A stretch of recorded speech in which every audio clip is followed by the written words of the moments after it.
വോട്ടെടുപ്പിനിടെ പശ്ചിമബംഗാളിൽ BJP സ്ഥാനാർത്ഥിക്ക് നേരെ ആക്രമണം. പ്രണത് ടുഡുവാണ് ആക്രമിക്കപ്പെട്ടത്. അക്രമത്തിന് പിന്നിൽ തൃണമൂലാണെന്ന് BJP ആരോപിച്ചു. ദൃശ്യങ്ങളിൽ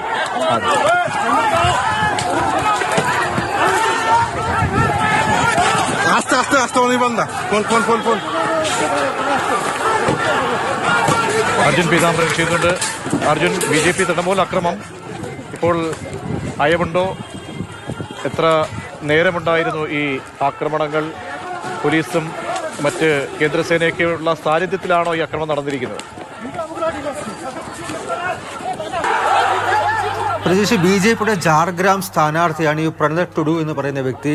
ചില ബൂത്തുകളിലെല്ലാം തന്നെ ഇത്തരത്തിൽ ആളുകളെ പ്രവേശിപ്പിക്കുന്നില്ല, അല്ലെങ്കിൽ പോളിംഗ് ഏജന്റുകളെ പ്രവേശിപ്പിക്കുന്നില്ല എന്നുള്ളൊരു ആരോപണം ഉണ്ടായതിനെ തുടർന്ന് അവിടേക്ക് സന്ദർശനത്തിന് വേണ്ടി എത്തിയിരിക്കുകയായിരുന്നു ഈ ടുഡു എന്ന് പറയുന്ന ഈ BJPയുടെ സ്ഥാനാർത്ഥി. എന്നാൽ പോകുന്ന വഴിക്ക് ഗാർബേറ്റ എന്ന് പറയുന്ന പ്രദേശത്ത് വെച്ച് ഒരു കൂട്ടം ആളുകൾ അദ്ദേഹത്തിൻ്റെ വാഹനത്തിന് നേരെ കല്ലെറിഞ്ഞു, വലിയ രീതിയിൽ ആക്രമണം നടത്തി. വാഹനം പൂർണ്ണമായിട്ടും തകർക്കുകയാണ് ഉണ്ടായിരുന്നത്.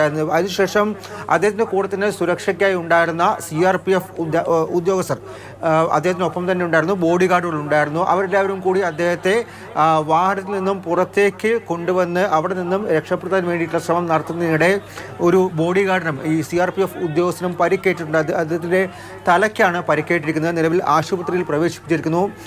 നില ഒരല്പം ഗുരുതരമാണ് എന്നുള്ളതാണ് നിലവിലുള്ള വിവരം. എന്തായാലും ടുഡുവിനോ മറ്റ് BJP പ്രവർത്തകരോ ഒന്നും തന്നെ പരിക്കില്ല. അവരെന്തായാലും നിലവിൽ ആശുപത്രിയിൽ തന്നെ പരിശോധനയിലാണ്. മറ്റു കുഴപ്പങ്ങളൊന്നും ഇല്ല എന്ന് പറയുന്നു. പക്ഷേ ഈ ബോഡി ഗാർഡിന് സാരമായിട്ട് തന്നെ പരിക്കേറ്റിരിക്കുന്നു. മാത്രമല്ല അദ്ദേഹത്തിൻ്റെ വാഹനവും പൂർണ്ണമായി ഈ അക്രമികൾ തകർത്തെറിഞ്ഞിട്ട് നിലവിൽ തൃണമൂൽ കോൺഗ്രസ്സാണ് ഈ ആക്രമണത്തിന് പിന്നിൽ എന്നുള്ള ആരോപണമാണ് BJP സ്ഥാനാർത്ഥിയും അതുപോലെ തന്നെ BJPയും ഉന്നയിക്കുന്നത്.